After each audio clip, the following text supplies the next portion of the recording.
Hello प्यारे विद्यार्थियों, स्वागत है आप सबका।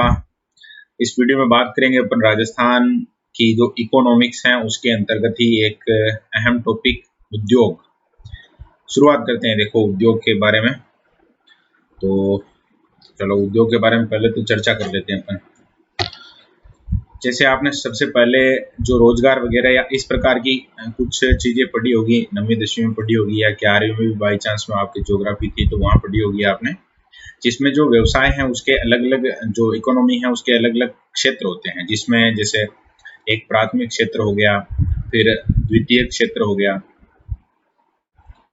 ऐसे ही फिर तृतीय क्षेत्र। ये अर्थव्यवस्था के अलग अलग क्षेत्र होते हैं, है ना। रोजगार जहाँ से लोग प्राप्त करते हैं, आय जहाँ से मिलती है। तो प्राथमिक क्षेत्र में हम पढ़ते हैं जैसे एग्रीकल्चर है, एग्रीकल्चर से जुड़े हुए साथ के साथ होने वाले काम सारे के सारे प्राथमिक क्षेत्र के अंतर्गत आते हैं। जैसे कोई व्यक्ति पशुपालन कर रहा है, खेती बाड़ी कर रहा है, तो वो प्राथमिक काम में संलग्न है, इसके प्राथमिक क्षेत्र में संलग्न है। फिर अगर एग्रीकल्चर से कोई कच्चा माल हमें मिलता है, उसका प्रोसेस करके किसी एक मतलब व्यवस्थित सिस्टम में उसका प्रोसेस करके उसका व्यापार वगैरह किया जाता है, एक उद्योग में उसका मतलब विनिर्माण किया जाता है, तो वो द्वितीय में आएंगे। यानी कि जो उद्योग वाला टॉपिक हम पढ़ रहे हैं उसमें यही चीजें हैं। कच्चा माल बाहर से सप्लाई होता है और कोई इस तरह की एक कोई फैक्ट्री होती है जहाँ पर मशीनें वगैरह, मजदूर लोग बाग जो भी है, पूरा एक सिस्टम होता है और नए प्रोडक्ट्स बनते हैं और उनको मार्केट में भेजा जाता है, तो उसको अपन उद्योग कहते हैं। अब उद्योग में अपने राजस्थान में अगर प्रमुख उद्योगों की बात करें तो सबसे पहले तो आपको जो पक्का याद रखना है, उद्योग में नंबर 1 है, जो मतलब सबसे प्राचीन भी है उद्योग में और सबसे व्यवस्थित भी है, सुसंगठित है, वो है अपना सूती वस्त्र उद्योग। और भीलवाड़ा वालों के तो और ज्यादा है थोड़ा, क्योंकि भीलवाड़ा का नाम वस्त्र के मामले में थोड़ा ज्यादा है। सूती वस्त्र के मामले में भीलवाड़ा टॉप पर है, इसी कारण इसको वस्त्र नगरी भी कहा जाता है। और अब एक नई वस्त्र नगरी या नवीन वस्त्र नगरी के रूप में अलवर का एक कस्बा है भिवाड़ी, उसको जाना जाने लगा है, तो वो आप ध्यान रख लेना। इसके अलावा और अगर उद्योगों की बात करें तो जैसे राजस्थान में अगर अपन भीलवाड़ा के थोड़ा अगर बाहर जाएं तो महत्वपूर्ण उद्योगों में जैसे अपना सीमेंट उद्योग है। सीमेंट की भी संभावना है राजस्थान में, चूंकि सीमेंट के लिए जो कच्चा माल चाहिए वो सारी चीजें राजस्थान में उपलब्ध होने के कारण राजस्थान में सीमेंट उद्योग का भी अच्छा संकेंद्रण है। इसके अलावा जैसे नमकीन जिले हैं तो नमक का उद्योग भी अपने यहाँ है। इसके अलावा घी हो गया, जैसे वनस्पति घी कहना चाहिए इसको, घी का तो उद्योग नहीं होगा, वनस्पति घी का भी उद्योग है अपने यहाँ।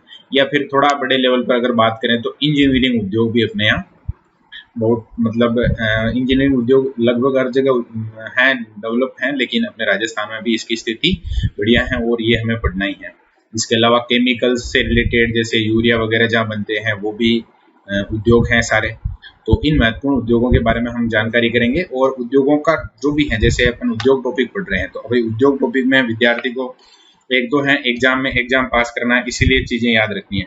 एक आपको समझना भी है कि क्या है, जैसे आपसे पूछा गया कि सूती वस्त्र उद्योग, अब सूती वस्त्र उद्योग का संकेंद्रण कहाँ है, इस तरह की बात आएगी, या इसकी जो महत्वपूर्ण इकाइयां वगैरह हैं वो कहाँ लगी हुई है, तो उसमें आप ऐसे पहले तो थोड़ा आइडिया लगाएंगे आपकी। एक तो कच्चा माल चाहिए इसके लिए, फिर दूसरी चीज, कच्चा माल तो चाहिए ठीक है, दूसरी चीज होती है मार्केट। बहुत सारे उद्योग हैं जो वो मार्केट को ध्यान में रख के भी लगाए जाते हैं, और ज़्यादा अगर महंगा है उस हिसाब से तो फिर मार्केट दूर भी है, तो उसको प्रोसेस करके गाड़ियों की सहायता से, ट्रांसपोर्टेशन की सहायता से वो मार्केट तक पहुंचाया जा सकता है, लेकिन सारी शर्तें उसमें रहती हैं। तो जैसे अपना भीलवाड़ा सूती वस्त्र उद्योग के मामले में अगर आगे हैं तो क्यों है, ब्यावर सबसे पहले वहाँ मिल लगी थी, पाली इनका नाम आता है, तो इसके पीछे कारण क्या है। तो कच्चे माल में एक तो हो गया जैसे कपास की खेती इस क्षेत्र में होती है, निश्चित रूप से होती है। गुलाबपुरा, जो विजयनगर गुलाबपुरा का नाम सुना होगा, इस क्षेत्र से ही तो मतलब पास में पड़ता है ब्यावर। और भीलवाड़ा है तो भीलवाड़ा के जो लोकल अगर अपन बात करें एग्रीकल्चर में कुछ हिस्सा है वो कपास का भी है, तो इस कारण से यहाँ पर सूती वस्त्र उद्योग। सीमेंट उद्योग में अपन पढ़ेंगे जैसे चित्तौड़गढ़ का नाम आएगा, इस चित्तौड़गढ़ में बड़ी बड़ी फैक्ट्रियां वगैरह हैं, तो उसके पीछे कारण यही है, जैसे रॉक फॉस्फेट चाहिए या सीमेंट के लिए और भी जो भी ऐसा जो कच्चा माल चाहिए, चूना चाहिए, तो इनकी मात्रा वहां पर सुफिशिएंट है, मतलब फुल उपलब्ध है वो। और सीमेंट उद्योग के बारे में तो ऐसे कहा जाता है कि मतलब बहुत ज्यादा कच्चा माल चाहिए, बहुत ज्यादा वजन में, तो जहाँ कच्चा माल है वहीं इसका संकेंद्रण होगा, नहीं तो दूर से फिर वो ट्रांसपोर्टेशन में समस्या आ जाएगी। बाकी नमक उद्योग कहाँ होगा, तो भीलवाड़ा में नहीं होगा क्योंकि यहाँ कोई खारे पानी की झील नहीं है, तो स्वाभाविक रूप से वहाँ सांभर, पचपदरा इनका नाम आ जाएगा।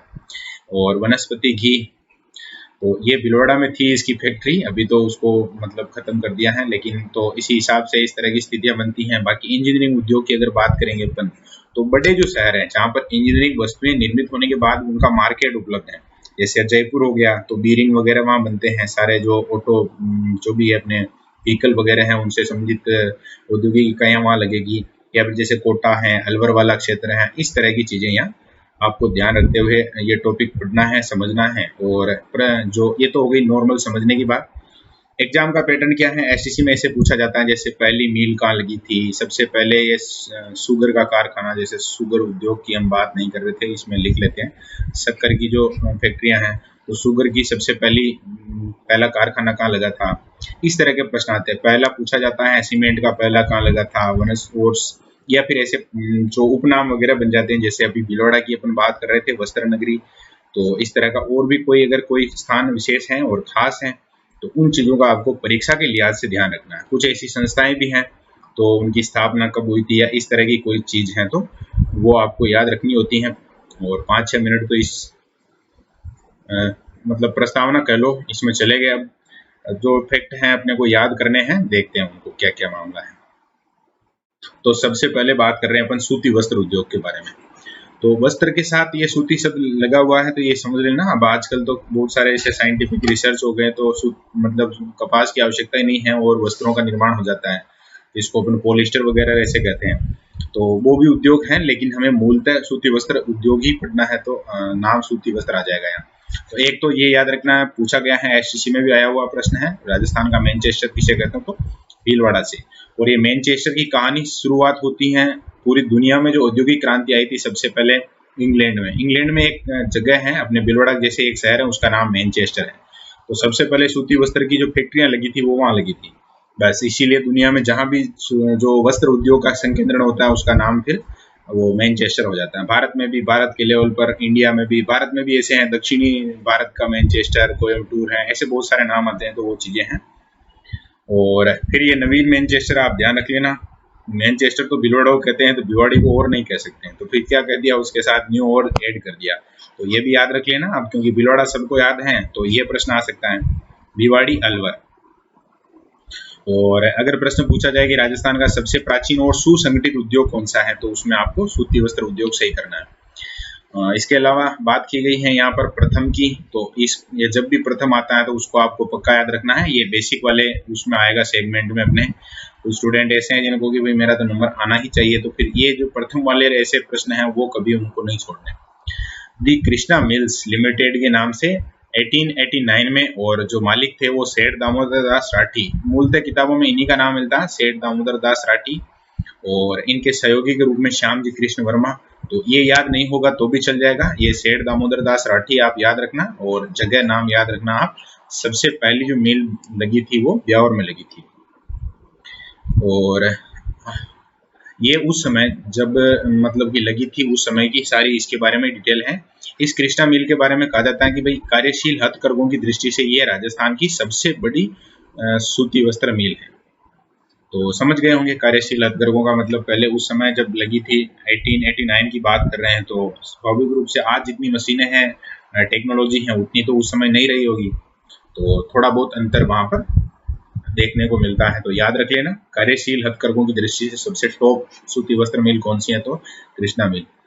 और सबसे बड़ी सूती वस्त्र मिल की अगर बात करें तो ये पाली में एक मिल है, उसका नाम है उम्मेद मिल्स, इसको याद रखना है। पाली की जो एक नदी है उसकी 12 बजाना या जो भी उसका प्रदूषित होने के पीछे जो कारण है वो भी शायद यही मिल होगी फिर, तो कैसे न कैसे इसको याद रखना आपको। नाम है उम्मेद मिल्स, कहाँ है, पाली में, और सबसे बड़ी है। फिर कार्यशील हथकरघों की दृष्टि से अलग हो गई, सबसे बड़ी अलग हो गई, ऐसे याद रखना। राजस्थान अपने वर्तमान स्वरूप में ये आपको याद है, उस समय क्या स्थिति थी सूती वस्त्र मिल की, तो अपने यहाँ पर जो टोटल राजस्थान में 1 नवंबर 1956 को 7 सूती वस्त्र मिलें थी, और अभी जब ये नोट्स लिखे गए या हाल ही के ताजा आंकड़ों के हिसाब से 57 सूती वस्त्र मिलें हैं। और 3 इसके अलग अलग प्रकार है, जैसे गवर्नमेंट की भी अलग है, निजी क्षेत्र की अलग है, फिर पार्टनरशिप में है तो वो अलग है। तो सार्वजनिक क्षेत्र का मतलब आप क्या समझेंगे, मतलब कि सरकार द्वारा। जिसमें एडवर्ड मिल्स है, महालक्ष्मी मिल्स हैं और विजय कॉटन मिल्स हैं। तो विजय का नाम तो देखो विजयनगर में विजय विजय सब छुपा हुआ है, ये याद रख लेंगे। बाकी एडवर्ड और महालक्ष्मी आपको याद रखना है। ब्यावर, फिर ये सन अगर याद नहीं हो तो बिल्कुल याद करने की आवश्यकता नहीं है, ये पूछा नहीं जाएगा। बस फर्स्ट वाली का 1889 याद रह जाए तो खूब है, और ये याद रह जाए तो बहुत बढ़िया बात। सहकारी क्षेत्र की मिलों में और वो सार्वजनिक थी। सहकारी का मतलब ऐसे हो गया कि लोग बाग मिलकर जो काम करते हैं वो। राजस्थान सहकारी कतैजा, सहकारी शब्द आ जाएगा वैसे, इसमें है, इसमें है, इसमें मिल गया, अपने तीनों में नाम सहकारी आ रहा है। और ये सहकारी वाला मामला है वो अपने भीलवाड़ा का ही है, गुलाबपुरा और गंगापुर दो। तो इसके अलावा एक गंगानगर के नाम से है, और गंगानगर के नाम से है लेकिन है कहाँ पर, हनुमानगढ़ में है। तो गंगानगर के नाम से क्यों है उसका कारण अब स्पष्ट हो गया, सब समझ गए कि मामला क्या है, तो वो आप ध्यान रख लेंगे। और इसी तरह थोड़ा मतलब एडवांस थिंकिंग भी रखनी है, चीजों को समझने का प्रयास करना है। निजी क्षेत्र में 17 मिलों की स्थापना की गई। निजी क्षेत्र में का मतलब क्या समझेंगे आप, व्यक्तिगत रूप से उसका मालिक वही है। जैसे अपने राजस्थान में अपन कहें कि संगम ये है, वो तो उसका मालिक है, वो निजी व्यक्ति है, कोई सरकार उसका मालिक नहीं है। तो निजी मिलें 17 हैं, और उनमें जो खास खास नाम हैं उनकी थोड़ी सी चर्चा कर लेते हैं अपन। एडवर्ड, महालक्ष्मी अभी देख चुके हैं अपन। मेवाड़ टेक्सटाइल मिल ये अपने भीलवाड़ा में है। उम्मेद सिंह ये बात कर चुके हैं, सबसे बड़ी है। फिर शार्दुल, श्रीगंगानगर शार्दुल सिंह राजा थे, उस हिसाब से याद रख लेना। राजस्थान स्पिनिंग एंड जिनिंग ये जिंदाबाद अपना भीलवाड़ा। आदित्य मिल्स किशनगढ़ अजमेर में है, और उदयपुर के नाम से है तो ये तो याद हो ही जाएगा आपको। फिर राजस्थान टेक्सटाइल के नाम से भवानी मंडी झालावाड़ में है एक। गंगापुर जिंदाबाद भीलवाड़ा। और ये भीलवाड़ा वालों के लिए थोड़ी सुविधा ही हो गई, जैसे नाम आएंगे तो उनको बार बार उन्होंने सुने हुए हैं तो जल्दी याद हो जाएगा। गोयल इंडस्ट्रीज कोटा में है, सुदर्शन कोटा में है। बांसवाड़ा के नाम से है तो कोई समस्या है ही नहीं, ये बांसवाड़ा में है।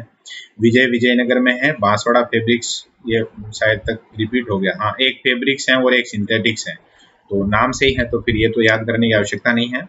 अब इनमें जो खास हैं वो हम फर्स्ट में देख चुके हैं कि ये आपको सबसे बड़ी वाली ध्यान होनी चाहिए। बाकी ये तो ऐसे ही फोटो हैं, बस इसको ऐसे याद रखना है आपको। वस्त्र नगरी के 2 प्रश्न हो गए। बाई चांस में अगर पूछा जाए वस्त्र नगरी, तो वस्त्र नगरी का मतलब आपको समझना है सीधा सीधा भीलवाड़ा। और बाई चांस में वस्त्र नगरी के साथ न्यू वस्त्र नगरी आ जाए, नया नवीन वस्त्र नगरी, तो फिर आपको याद रखना है वो भी इसी भय से ही शुरू हो रहा है, तो वो भीलवाड़ा नहीं है, भिवाड़ी है। और कौन से जिले में है, तो अलवर में है। बस ये बात आपको याद रखनी है अच्छे से, परीक्षा में इस तरह की संभावना बनती है थोड़ा जिसमें चूक सकता है विद्यार्थी। आगे बात करें अपन सूती वस्त्र उद्योग में, केवल इतनी ही बातें हैं, और भी वैसे मैटर अगर बढ़ाना चाहें तो बहुत सारी मतलब चीजें हैं, लेकिन इतना अगर आपको याद रह जाता है, समझ में आ जाता है तो खूब है। जैसे सुलझर लूम वगैरह हैं, कंप्यूटर एडेड डिजाइन सेंटर वगैरह अपने भीलवाड़ा में लगे हैं, तो ऐसी बहुत सारी बातें हैं अगर आगे जाना चाहें तो। फिर बात करते हैं अपन चीनी उद्योग की।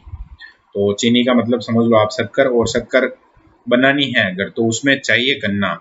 तो आपको ऐसे समझना है जैसे पश्चिमी राजस्थान है वहाँ पानी की कमी है तो गन्ने की खेती नहीं हो सकती, लेकिन पूर्वी राजस्थान, उत्तरी राजस्थान में आपको थोड़ा ध्यान रखना है, या पूर्वी राजस्थान है या अपना दक्षिणी राजस्थान है, यहाँ पर स्थितियाँ थोड़ी इसके अनुकूल है, तो वो ध्यान रखना है आपको, मतलब कभी मतलब समझ में आ जाए चीज। बाकी प्रश्न परीक्षा में आता है उसमें जैसलमेर कहीं लिखा हुआ है कि कहाँ उद्योग है, उसमें जैसलमेर कभी नहीं होगा, इतना तो आप समझ पा रहे होंगे।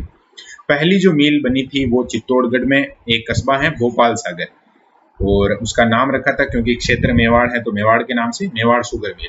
कब की है ये, तो 1932, और क्षेत्र निजी है उस समय, तो हालत ऐसी थी तो निजी क्षेत्र में है, ध्यान रख लेना। भोपाल सागर जगह का नाम है, फैक्ट्री का नाम था मेवाड़ शुगर मिल, और कब की बात है ये 1932 की, इसको पक्का याद रखना है क्योंकि ये प्रथम है तो प्रथम याद होनी चाहिए आपको। सेकंड नंबर पे फिर गंगानगर में, क्योंकि 27 में अपने वहाँ वो आ गई थी गंगा नहर, तो 37 तक तो स्थितियाँ और अनुकूल हो गई होगी, तो वहाँ फिर ये ध्यान रह जाएगा आपको। दूसरा कारखाना बना था, और अभी जो सबसे टॉप में चल रहा है वो भी वही है उस क्षेत्र में, क्योंकि पानी की सुविधा और सारी चीजें हैं, टेक्नोलॉजी भी है बढ़िया।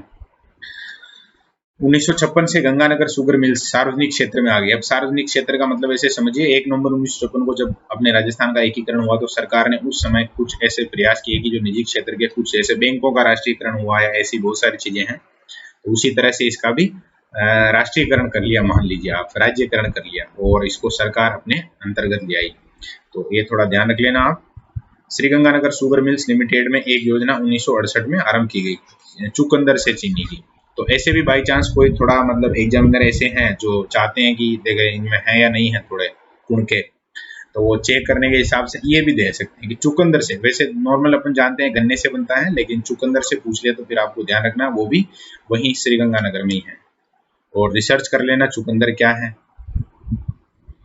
दी गंगानगर शुगर मिल को वर्तमान में करणपुर के कमीनपुरा गांव में स्थापित किया जाएगा। मतलब कि जहां स्थित थी मूलतः, जहां इकाई लगी हुई थी वहां पर जगह की कमी या फिर आसपास में अगर आबादी क्षेत्र है तो उसको ट्रांसफर करके पास में, नाम ही जबरदस्ती है, याद रह जाएगा आपको। फिर आगे क्या है, शराब। तो मतलब कि ये जरूर सुना होगा आपने कि इस तरह से मतलब जो शक्कर बनाते हैं उस समय कुछ सोरा वगैरह ऐसा कुछ निकलता है, जब उसको उबालते हैं गन्ने के रस को तो उससे शराब बनती है। तो जो गंगानगर शुगर मिल्स है, नाम तो शुगर मिल्स है लेकिन उसमें 2 बूंद जिंदगी की भी बनती है, याद रखना इसको। अजमेर, अटरू, बारां, प्रतापगढ़, जोधपुर में भी इसके केंद्र हैं। इसके केंद्र का मतलब हो गया इसकी ब्रांचें हैं। जैसे बड़ी कोई फैक्ट्री है तो वो अलग अलग जगह अपनी ब्रांचें लगा देती हैं, तो उस हिसाब से ये कुछ जगह हैं जिनके केंद्र खोल रखे हैं और वहां से सप्लाई वगैरह या कुछ मतलब जैसे वहां से शराब निर्मित हो रही है, अब सप्लाई करनी है तो हेडक्वार्टर बना दिया जैसे अजमेर को। अब अजमेर के आसपास में जैसे भीलवाड़ा है, इधर पाली है, नागौर है, यहाँ सप्लाई करना है तो उसका मेन केंद्र ये हो गया। इस तरह इसके केंद्र मान लेना। बाकी ये थोड़ा आपको ध्यान होना चाहिए, शराब का निर्माण होता है गंगानगर शुगर मिल्स में, और शराब के ठेके वगैरह जो भी है सरकारी जो सप्लाई होती है सरकारी ठेकों पर, वो इस तरह की फैक्ट्रियों से होती है। और अभी एक खास बात है, जो ये कोरोना की समस्या आई थी उस समय अखबारों में आया था शुरू में कि जो गंगानगर शुगर मिल्स है वहाँ पहले निर्माण किया जा रहा था शराब का, उसके बाद वहाँ पर क्या बोलते हैं इसको, अपने हैंड सैनिटाइजर, मैं भी अपने सीएम साहब की तरह मास्क ही भूल गए थे ऐसे बोल रहा हूँ, सैनिटाइजर वगैरह निर्माण करना इसमें शुरू किया गया था, मतलब उसकी बोतल्स वगैरह जो भी हैं, तो इस तरह की मदद भी इससे मिली थी। ये चीज़ ध्यान रख लेना, चर्चा में रहा था ये नाम। तो जो चीज़ें चर्चा में रहती हैं, परीक्षा में आने की संभावना रहती है, तो थोड़ा याद रखना। और आजकल बहुत सारे वीडियो वगैरह ऐसे वायरल भी हुए कि अर्थव्यवस्था को इसने संभाल रखा है इसी मामले ने, तो याद रख लेना। और याद क्या रखना, अभी एक जबरदस्त बात हो रहा है, मैंने जानबूझ के इसको ऐड किया है ताकि आपको अब तो याद रह ही जाएगी। रॉयल हेरिटेज लिकर केसर कस्तूरी ब्रांड, ये 2 ब्रांड हैं जो गंगानगर शुगर मिल से निकलते हैं, बनते हैं उच्च गुणवत्ता वाली शराब के। तो वैसे जानते होंगे कुछ, लेकिन थोड़ा ध्यान रख लेना। अब आते हैं अपन 65 में, बूंदी के केशोराय पाटन में ये सहकारी क्षेत्र में स्थापित की गई थी। और सहकारी क्षेत्र की पहले की बात भी होगी तो ये ध्यान रख लेना आप, केशोराय पाटन कहाँ है तो बूंदी में। और वही बात अपन कर रहे थे जैसे चित्तौड़गढ़ में, तो वहाँ पानी की सुविधा है।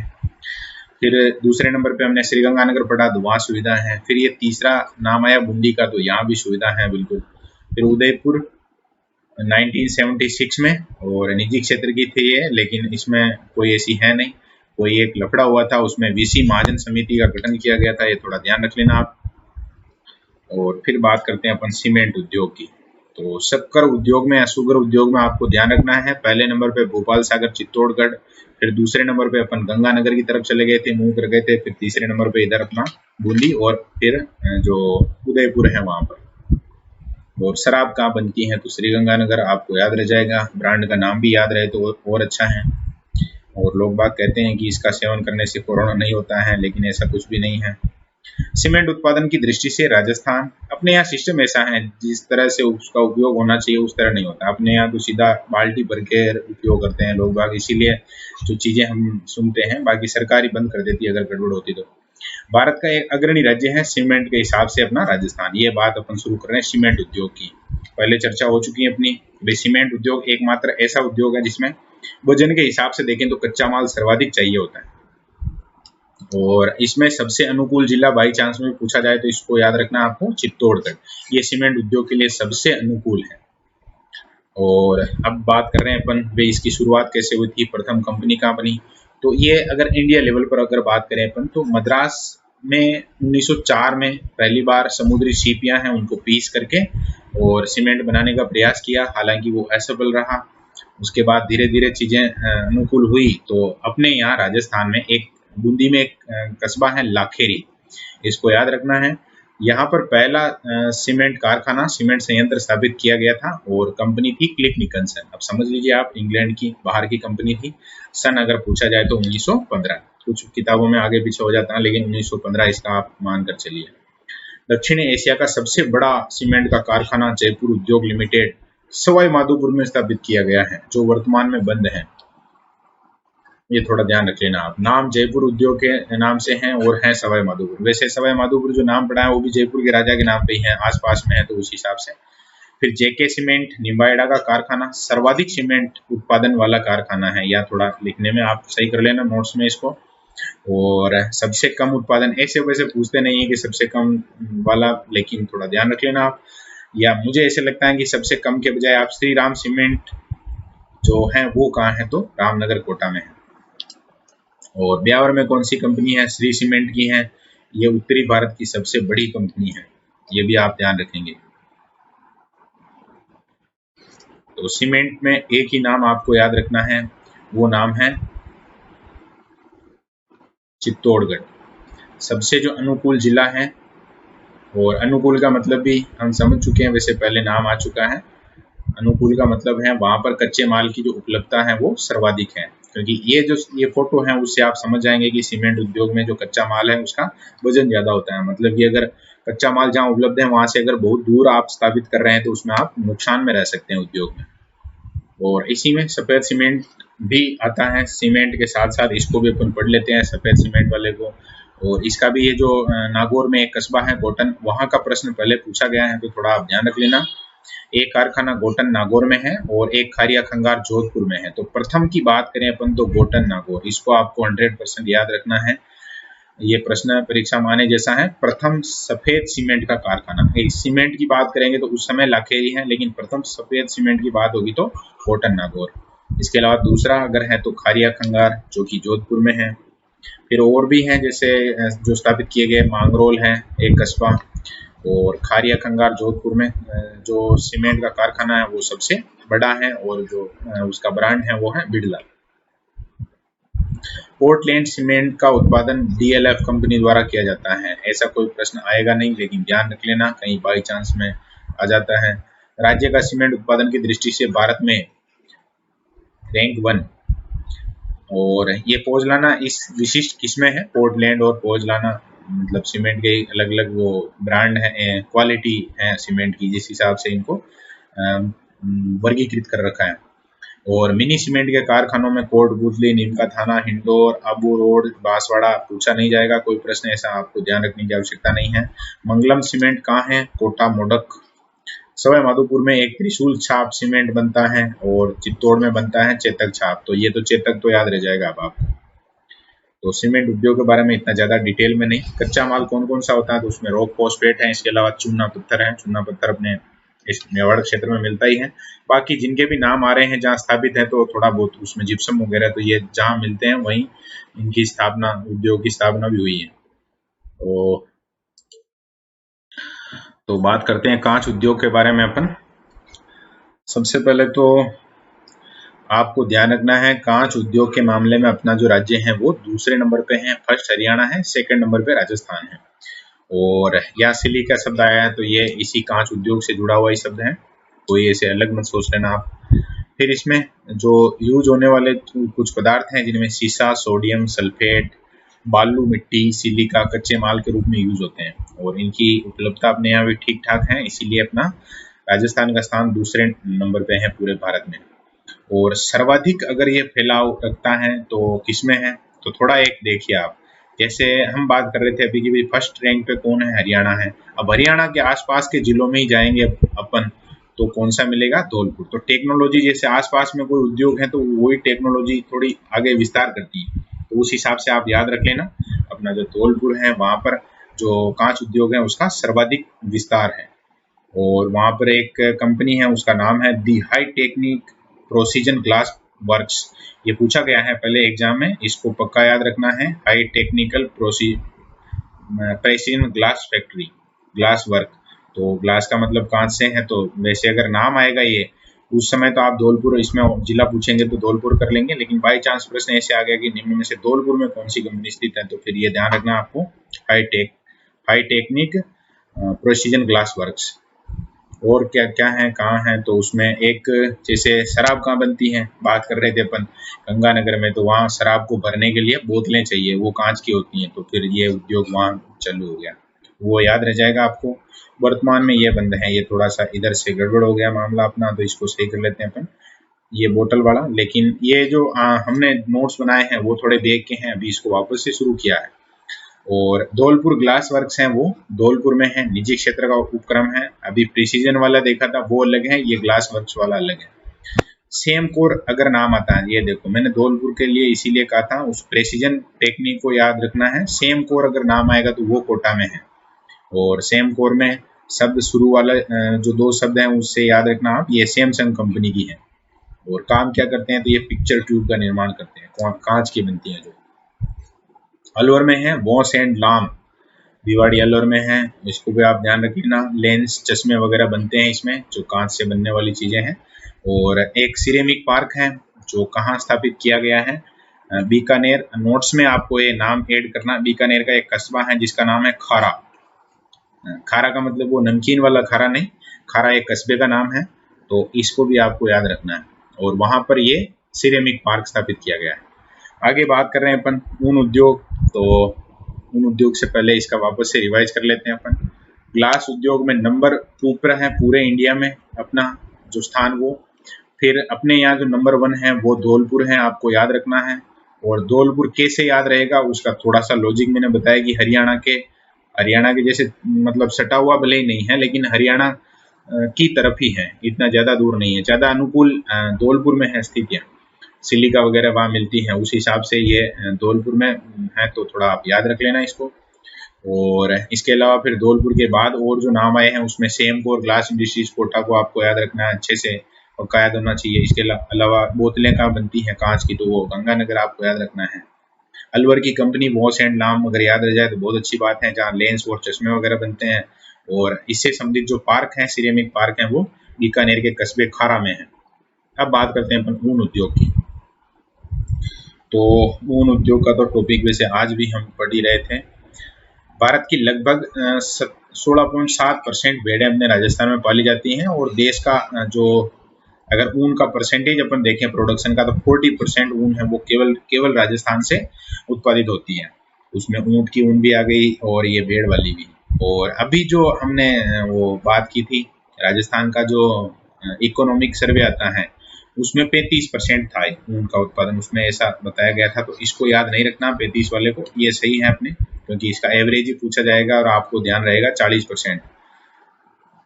और अपना मतलब जो ऊन उत्पादन है राज्य का देश में पहला स्थान है, इसको याद रखना आपको। दूसरे स्थान पे कर्नाटक है, तो उसको याद रखने की आवश्यकता नहीं है। 40% का मतलब तो पीछे तो कोई रख ही नहीं सकता, सीधी सीधी बात है। बीकानेर में एशिया की सबसे बड़ी ऊन की मंडी है। एशिया नाम आ गया इसीलिए थोड़ा और ज्यादा ध्यान देना, क्योंकि जब मैं कोई अगर अपने पेपर बनाने वाले गुरुजी हैं, टीचर जो भी एग्जामिनर हैं, वो जब इस चीज को देखेंगे तो थोड़ा वो सोचेंगे कि कम से कम ये तो पता होना चाहिए, अगर एशिया में नंबर 1 है तो फिर तो वो पता होनी चाहिए। और एक प्रयोगशाला भी है ऊन विश्लेषण की, वो भी बीकानेर में है। तो सबसे बड़ी ऊन की मंडी कहाँ है, बीकानेर में। जोधपुर में केंद्रीय ऊन बोर्ड स्थापित किया। अब ये ऊन बोर्ड का मतलब और मंडी का मतलब क्या है ये भी समझना आपको। ऊन बोर्ड का मतलब हो गया एक समिति है जो भी रिसर्च वगैरह है, कहाँ मार्केटिंग करनी है, कितनी मात्रा में ऊन उत्पादित हो रही है, और भी किसी तरह की कुछ सुविधाएं अगर जो भेड़ पालक है उनको देनी है, या ऐसी जो भी नई नई टेक्नोलॉजी वगैरह आती हैं, तो इन चीजों के लिए ये बोर्ड मैनेजमेंट का काम देखता है। तो वो है केंद्रीय ऊन बोर्ड जोधपुर में। फिर आगे बात कर रहे हैं अपन विदेशी ऊन आयात निर्यात केंद्र, ये कोटा में है। अब ये थोड़ा उल्टा है, परीक्षा में जब प्रश्न पूछे जाते हैं तो ऐसे बहुत ज्यादा प्रश्न पूछे जाते हैं, और ऐसे जो प्रश्न पूछे जाते हैं उसमें जो 60-70% स्टूडेंट जो गंभीर नहीं होते हैं, एग्जाम की तैयारी नहीं कर रहे होते हैं, उनको लगता है कि ये मेरे कम से कम सही है, बाकी भले गलत हो, और फिर यही उनके गलत निकलता है। क्योंकि जब ऊन की बात आएगी तो कभी भी आपके दिमाग में कोटा, नॉर्मली कोटा नहीं आएगा। अब आपने पढ़ लिया आयात निर्यात केंद्र कहाँ है, कोटा में है, तो अब याद रहेगा। नहीं तो आप या तो बीकानेर से ही करेंगे, या फिर जोधपुर से ही करेंगे, या जैसलमेर, क्योंकि सर्वाधिक जो बाड़मेर जो संकेंद्रण है भेड़ों का वो तो उस क्षेत्र में है। तो याद रखना आप आयात निर्यात केंद्र कोटा में है। और अगर ट्रेनिंग लेनी है आपको तो ऊन का प्रशिक्षण संस्थान है वो जयपुर में। तो नाम अलग अलग हो गए। सबसे बड़ी मंडी बीकानेर में है, उसके बाद बोर्ड है वो जोधपुर में है, फिर आयात निर्यात की बात आ जाएगी तो वो कोटा में है, ट्रेनिंग लेनी है तो जयपुर जाना पड़ेगा, और प्रोसेसिंग करनी है तो भीलवाड़ा आना पड़ेगा। तो सारी बातें हैं अलग अलग जगह, सारी चीजें ध्यान रखना आप। Computer aided carpet design centre ये जयपुर में खोला गया है, और कभी बहुत सी जगह आप ये शब्द देखेंगे कंप्यूटर एडेड, तो इसका मतलब क्या है? बहुत से विद्यार्थियों को मन में आता है कि ये कंप्यूटर एडेड क्या है, कंप्यूटर लगाते हैं क्या उसमें? नहीं, कंप्यूटर एडेड का मतलब ये है जैसे कोई यहाँ कारपेट लिखा हुआ है, कारपेट बनाना है, कारपेट का मतलब तो समझ रहे होंगे आप। तो कारपेट बनाना है, उस पे जो डिजाइन बनानी है वो अब हाथ से बनाने की आवश्यकता नहीं है, ऐसी मशीनें आ गई हैं। आपके पास कंप्यूटर रहता है, कंप्यूटर से ही वो मशीनें ऑपरेट होती हैं। आपको कंप्यूटर में केवल बताना है कि इस तरह की डिजाइन इस पर बननी चाहिए, उसको जैसे आप क्लिक करेंगे उसके बाद मशीन जितने भी कारपेट बनाएगी उसमें वही डिजाइन बनाएगी, इसीलिए उसका नाम कंप्यूटर एडेड कारपेट डिजाइन हो गया। बस इतनी सी बात है, समझ गए होंगे आप। गलीचा प्रशिक्षण केंद्र अगर पूछा जाए तो वो बीकानेर में है। ऊनी कपड़े के धागे के 3 कारखाने अपने भीलवाड़ा में है, धागे के कारखाने हैं, इस तरह पूछा जाए तो थोड़ा ध्यान रख लेना। बाकी गलीचा बनाना सीखना है आपको, ट्रेनिंग लेनी है तो बीकानेर में है। और यहाँ वैसे थोड़ा नाम मुझे लग रहा है कि ये गलत हो गया है, वर्स्टेड है वैसे ये, इसको थोड़ा आप देख लेना, इधर मुड़ना चाहिए था जो उधर मुड़ गया, ये एक मात्रा। वर्स्टेड स्पिनिंग मिल्स लाडनू, ये अपने लघु उद्योग निगम का एक उपक्रम है, जो अपने राजस्थान का लघु उद्योग निगम है उसके द्वारा स्थापित की गई मिल है, ये आप ध्यान रख लेना। वर्स्टेड स्पिनिंग मिल्स, नाम थोड़ा अंग्रेजी में है तो आ सकता है लाडनू में। और लाडनू कहाँ है, किस जिले में है, इसका पता लगाना, देखें नोट्स में लिखना, कमेंट में तो लिखने की आवश्यकता नहीं है, नहीं तो बाकी बहुत सारे ऐसे भी आते हैं जो कमेंट दे के चले जाते हैं, वो सोचेंगे कि यार इसमें ऊन में लाडनू का क्या काम है जिले का।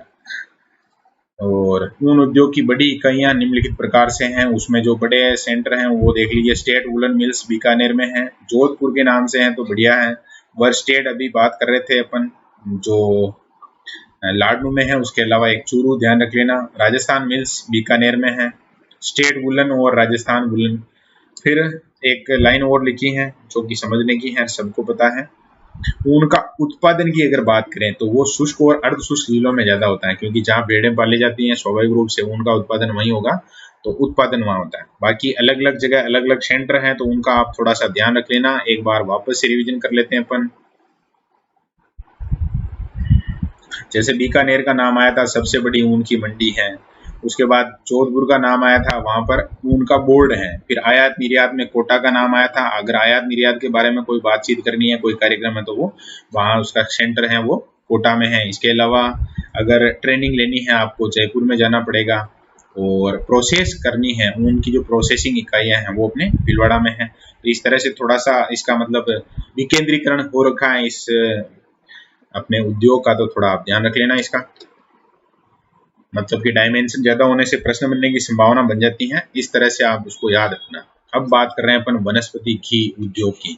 तो घी तो आप जानते हैं, अब उसके साथ शब्द जुड़ गया है वनस्पति, और इसको आप अपने लोकल भाषा में समझेंगे तो थोड़ा और बढ़िया समझ पाएंगे। नाम सुना होगा आपने जरूर ही, डालडा, या कहीं आप मतलब भोजन में गए होंगे चिमने विमने, और वहां पर आपको जब पता चला तो फिर आपको जिनके खाना है उन पे थोड़ा गुस्सा आया होगा, है ना। तो वो डालडा ही वनस्पति के नाम से जाना जाता है, वनस्पति घी के नाम से जाना जाता है। और इसकी जो शुरुआत की है भीलवाड़ा वालों ने की है। सर्वप्रथम वनस्पति घी उद्योग 1964 में भीलवाड़ा जिले से शुरू हुआ। इसका जो काम है, उद्योग है ये, तो ये आपको पक्का याद रखना है। सूती वस्त्र उद्योग के मामले में अपन नंबर 1 है, और वनस्पति घी के मामले में भी पहली फैक्ट्री अपने यहाँ लगी थी। वहाँ पहली फैक्ट्री नहीं, नंबर 1 का मतलब वस्त्र नगरी कहते हैं, इसीलिए बात कर रहा हूँ मैं। वनस्पति घी बनाने के 9 कारखाने, जिनमें भीलवाड़ा, जयपुर, टोंक, चित्तौड़गढ़, उदयपुर और गंगानगर। पूछा मुश्किल है जाना, बस ये वाला ये महत्वपूर्ण है। सबसे पहले कहाँ खुली थी वो, महाराजा वनस्पति घी और आमेर वनस्पति घी अच्छी साख वाला घी है, विज्ञापन भी हो रहा है साथ में। निवाई में केसरी वनस्पति और दुर्गापुरा में रोहितास वनस्पति घी का उत्पादन किया जाता है। निवाई कहाँ है, टोंक में है। रोहितास कंपनी, वैसे कंपनियां पूछी नहीं जाती हैं, बस अगर याद रह जाए या मैटर बढ़ाने के हिसाब से ही बात कर रहे हैं अपन।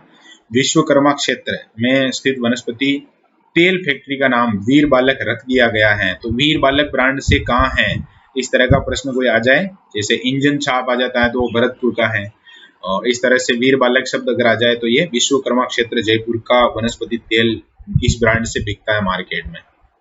और बस वनस्पति घी में तो इतनी सी बातें हैं, तो एक ही है मेन जो याद रखना आपको, एक दो वनस्पति घी। अब कुछ के मन में ऐसे भी आ रहा होगा प्रश्न, जैसे बात कर लेनी चाहिए कि ये डालडा घी या वनस्पति घी बनता कैसे है। अभी जिस पर सरकार ने रोक लगा रखी है, इसीलिए जो अपने यहाँ तिलहन है जिनसे तेल निकलता है, उन चीजों की मतलब वो जो कृषि उत्पाद है उनकी रेट बढ़ी हुई है। उसके पीछे कारण यही है, जिसको अपन पाम ऑयल कहते हैं, पाम या नकली ऐसा।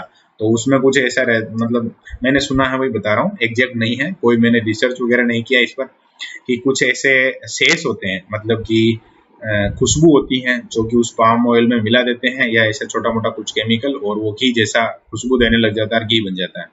तो उसका जो मतलब मार्केट प्राइस है, मतलब अगर पाम ऑयल या वो शेष लाते हैं उसकी कीमत बहुत कम होती है, तो उनको मुनाफा हो जाता है, या ऐसी चीजें हैं, बस समझ लो आप। नमक उद्योग, तो नमक उद्योग के हिसाब से जो राज्य है उसका स्थान है चौथा, लेकिन बाई चांस में प्रश्न इस तरह से आ गया कि झील से तैयार होने वाला, जैसे चौथा स्थान है तो उसके पीछे कारण यही है ना कि समुद्र से तैयार होता है नमक। झीलों से, यानी कि अपने यहाँ झील कौन सी है आप सब जानते हैं, सांबर झील अपने यहाँ सबसे मतलब जो बड़ा है स्रोत, तो वही सांबर ही है। तो झील का नाम जैसे आएगा तो अपने यहाँ सबसे टॉप में अपन आ जाएंगे। ये है झीलों से नमक उत्पादन करने में राजस्थान है, वो राजस्थान पूरे इंडिया में नंबर 1 है, बस ये आपको पक्का याद रखना है। और नॉर्मली अगर प्रश्न पूछा जाए कि नमक उत्पादन में राज्य का स्थान पूरे भारत में कौन सा है, तो चौथा स्थान है। फिर आगे यहाँ बात कर रहा है, ये भारत का लगभग 12% नमक अपने यहाँ उत्पादित होता है। ये लगभग वाला प्रश्न मुश्किल है, फिर भी थोड़ा ध्यान रखना आप, हो सकता है 12 दे दिया, एक 5 दे दिया, एक 20 ऐसे, तो उसमें आपको 12 सही करना है, 10 12 ऐसे। जिलों में नंबर 1 है, ये पक्का याद रखना आप। और जिलों में टोटल जो नमक है उसमें देश का 8.7% नमक है वो अकेली एक झील है, सांबर झील, जो कि जयपुर में है। वैसे जो सीमा लगी हुई है वो तो और की भी लगी हुई है, लेकिन जयपुर में ही काउंट करते हैं अपन, तो उसको याद रख लेना आप। और उसमें वायु के प्रवाह द्वारा जो नमक बनाया जाता है, कभी ऐसे पूछ लेते हैं तो उसको रेता कहते हैं। वायु के प्रवाह का मतलब क्या समझेंगे, हवा बहती है और वहाँ की जो नमी है सूखती है, और फिर मतलब ऐसे ढेरियां लगा देते हैं, आगे बात करेंगे अभी। डीडवाना और पचपदरा में राज्य सरकार की देखरेख में नमक तैयार किया जाता है, जबकि सांबर में भारत सरकार की देखरेख में।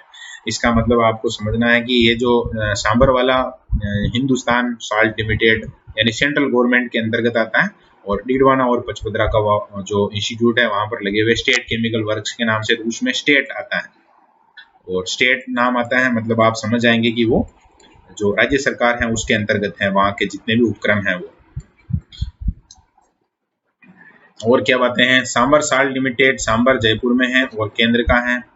Rajasthan state chemical works limited Didwana Nagaur में, ये राज्य सरकार का उपक्रम है। फिर राजस्थान स्टेट केमिकल्स जो वर्क्स लिमिटेड है, यहाँ सोडियम सल्फेट और सोडियम सल्फाइड का निर्माण किया जाता है, जो कि कागज उद्योग में या चमड़ा वगैरह इन उद्योगों में काम आते हैं। ये ऐसे रसायन है, तो उनका निर्माण वहाँ होता है। और डीडवाना क्षेत्र में जो नमक निर्मित करने वाली छोटी संस्थाएं हैं उनको देवल संस्थाएं कहा जाता है। ऐसे बहुत सारा इसमें जब पढ़ने लग जाते हैं अपन तो बहुत सारी चीजें हैं, लेकिन ये देवल वाला भी आप थोड़ा ध्यान रख लेना। ऐसे मतलब कुछ समूह हैं वो मिलकर वहां पर काम करते हैं, तो उनको देवल कहा जाता है। और ये अपना सांबर का फोटो है, सांबर झील का। तो वैसे याद हो गया, ये पूरे देश में 8.7% नमक अकेली एक झील से उत्पादित होता है, वो झील है सांबर। और कहाँ लोकेटेड है, तो वो जयपुर में है। और उसमें ये नाम आया था रेता शब्द, कुछ जगह इसका थोड़ा सा रेस्ता या ऐसे भी नाम आता है, लेकिन आप बस इतना ही ध्यान रख लेना, रेता शब्द आ जाए तो वायु के प्रवाह, जैसे इस तरह से टीले बना दिए, अब हवा चलती रहती है और ये सूख जाते हैं, फिर नमक बन जाता है, ऐसा ही कुछ प्रोसेस है। साबु सोडियम लिमिटेड एक नमक परियोजना है जो गोविंदी ग्राम नागौर में आयोडीन नमक बनाने की परियोजना है। और यहाँ क्यारियों में बना हुआ नमक है उसको क्यार कहते हैं। तो क्यारियों में क्यार वो शब्द से थोड़ा जुड़ा हुआ है, ध्यान रह जाएगा, लेकिन ये नाम यहाँ थोड़ा ध्यान देना, साबु सोडियम। तो बाई चांस में साबु सोडा वो वाला ध्यान में नहीं आ जाए आपके, थोड़ा ध्यान रखना आप। और गांव का नाम भी कम सुना हुआ होगा, ये गोविंदी ग्राम नागौर में है। क्यारियों में डाला गया लवणीय पानी ब्राइन कहलाता है। नमक से पहले जो स्थिति रहती है, नमक नहीं बना है, सूखा नमक नहीं बना, उससे पहले जो मतलब कि तरल पदार्थ रहता है उसको कहते हैं ब्राइन, जो बिल्कुल खरा होता है। फिर वो धीरे धीरे सूख जाने के बाद, वाष्पीकरण होने के बाद नमक में बदलता है। तो ब्राइन का संबंध किससे है, किस उद्योग से है, इस तरह का कोई ऐसे घुमाया हुआ प्रश्न आ जाए तो आपको ध्यान रखना है। और आयोडीन नमक के कारखाने पंचभद्रा डीडवाना में लगाए गए हैं। पंचभद्रा में खारवाल जाति के लोग नमक उत्पादन में संलग्न हैं। इसमें कुछ किताबों में लिखते हैं मोरली झाड़ी से, ऐसे कोई वहां की झाड़ी है ऐसे, उसका नाम मोरली है, तो ये भी लिख लेना। मोरली झाड़ी से नमक तैयार करते हैं। जाति कौन सी है, खारवाल। और खारवाल में खार शब्द का मतलब समझ लेना आपकी, नमक से जुड़ा हुआ शब्द ही है, वो काम नमक का करते हैं, इसलिए नाम उनका खारवाल हो गया, कारवाल नहीं है, ये ध्यान रखना। Rajasthan state chemicals works limited Didwana Nagaur में है, और जैव उर्वरक बनाने का कारखाना भरतपुर में है। प्रथम जैव उर्वरक कारखाना भी ये अपने भरतपुर का है, वही है। तो इसका मतलब क्या हुआ, हम कहीं साइड में आ गए क्या, नहीं, उससे रिलेटेड ही है। रासायनिक उद्योगों को इसमें मतलब ऐड कर लिया, इस तरह आप समझ लेना इसको। श्रीराम फर्टिलाइजर्स के नाम से एक फैक्ट्री है, वो कोटा में है। फर्टिलाइजर का मतलब होता है खाद। तो एक ये उर्वरक शब्द लिखा हुआ है, तो ये तो आप समझ ही जाएंगे। जैव उर्वरक का मतलब समझेंगे आप कि जो जैविक खाद बनता है वो।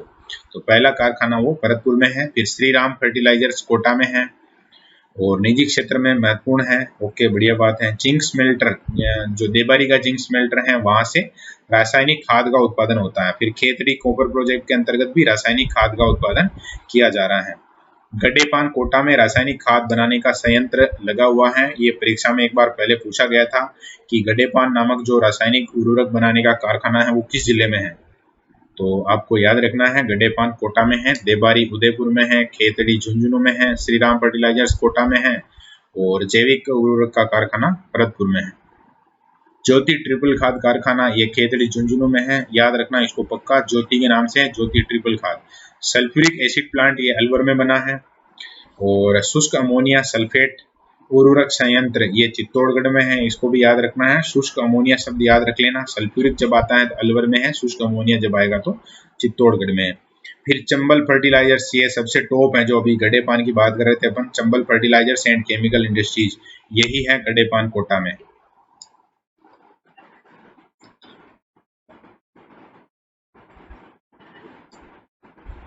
क्या गड़बड़ हुई है, ये वापस से रिपीट हो गया है। और ये देखो बेस्ट लिखा हुआ है। तो प्राइवेट सेक्टर में जो ये गड्डेपान है अपना, वो सबसे टॉप है, मैंने कहा था उधर, और फिर लिखा इधर है, इधर देख लेते अपने क्या। जो Chambal fertilisers and chemical industries है वो सर्वश्रेष्ठ या सबसे बड़ा कारखाना, इसको इसी कारण शायद परीक्षा में आया था और आपको भी याद रखना है इसी कारण से। राजस्थान एक्सप्लोसिव एंड केमिकल ये धौलपुर में है कारखाना, तो इसको भी याद रखना आप, एक्सप्लोसिव एंड केमिकल राजस्थान के नाम से ही है। और मोदी एल्केलाइन अगर आ जाता है तो ये अलवर में है।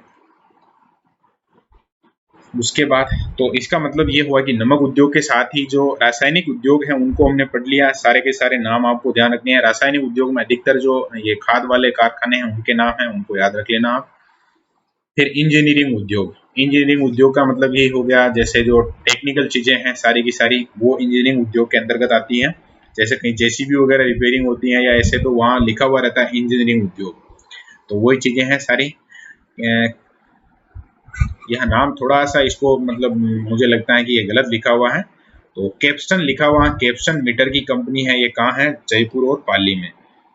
इस कंपनी के द्वारा पानी के मीटर तैयार किए जाते हैं। बड़े शहरों में पानी की सप्लाई होती है तो उसमें जो बिल आता है वो जिन मीटरों के आधार पर आता है वो जो कैप्स्टन कंपनी है उसके द्वारा निर्मित किए जाते हैं और उसकी इकाइयां जयपुर और पाली में है। जयपुर मेटल्स, तो नाम से ही स्पष्ट है कि जयपुर में है। मेटल्स का मतलब समझेंगे आप, धातु की चीजें बनती हैं, तो उसमें बिजली के मीटर बनते हैं, अच्छी बात है। सिमको हमने पहले पढ़ लिया था, कहीं आया था ये अपना भरतपुर में है, रेल के डिब्बे बनाने का कारखाना, पहले बंद हो गया था, 8 से इसको वापस रनिंग में ले लिया गया है। मान इंडस्ट्रियल कारपोरेशन जयपुर में है, लोहे के टावर, इमारती खिड़कियां वगैरह जो भी हैं वो बनती हैं। इसमें जो मान है वो अपने मान सिंह के नाम पे है, अपने का मतलब जयपुर के मान सिंह के नाम पर है, याद रखना है आपको, नाम याद रह जाएगा वो मान से थोड़ा।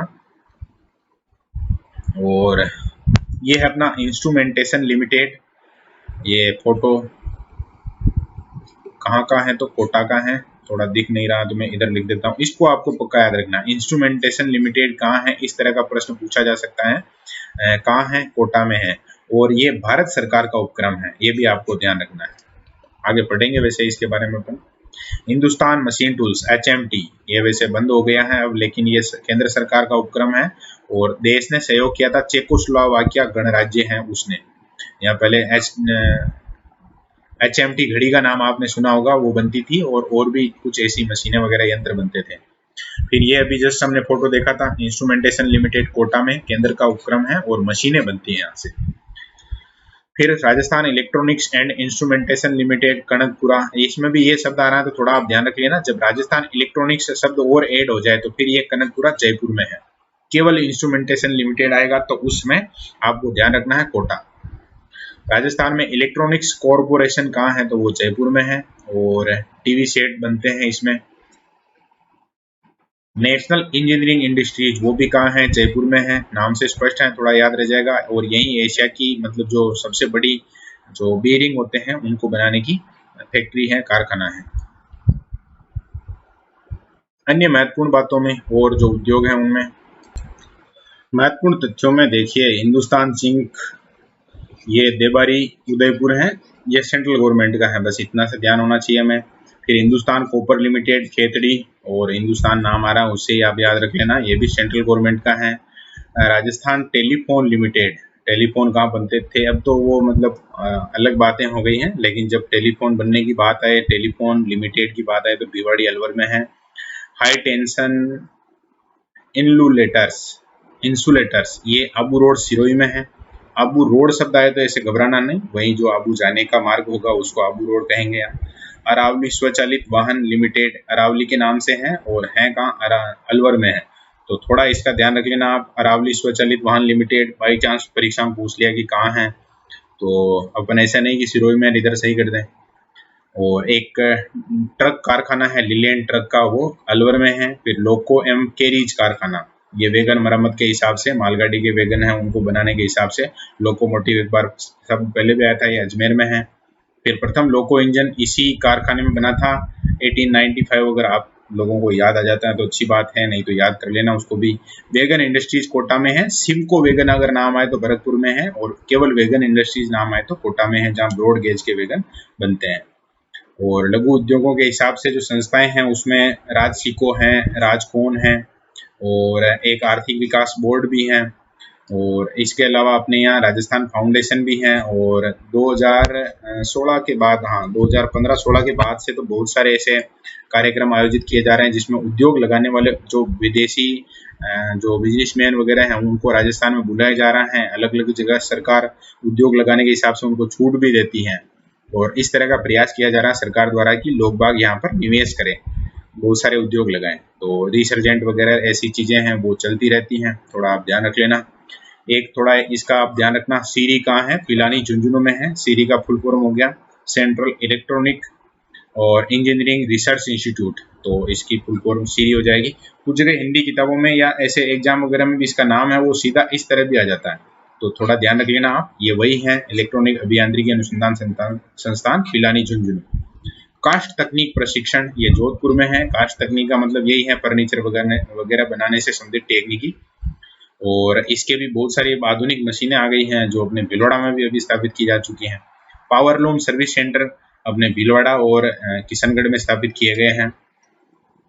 और बस उद्योग में इतना ही है, और भी बहुत सारी बातें हैं जो उद्योग से जुड़ी हुई हैं, जैसे अपने यहाँ जिसको अपन लघु उद्योग कहते हैं या कुटीर उद्योग के नाम से अपन जानते हैं, तो वो हमने कल्चर में पढ़ लिए थे।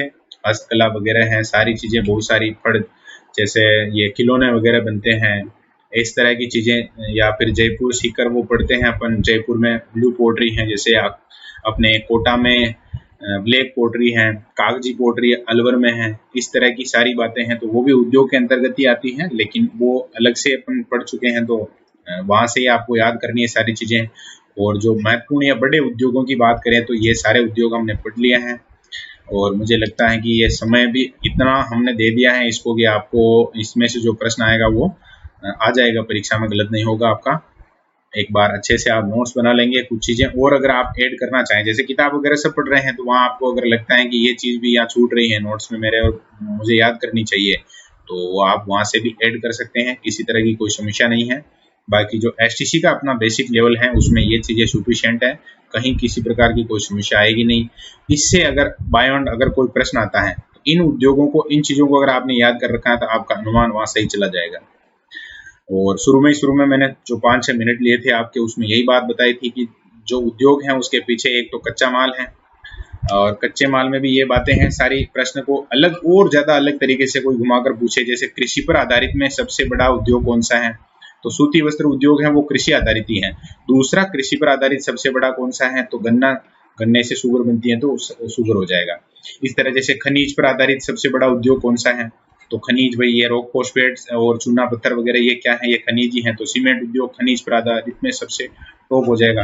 तो इस तरह की कुछ चीज़ें हैं, वो तो आपकी समझ के ऊपर ही रहेगी, इन चीज़ों को आप कंप्लीट कर लेना।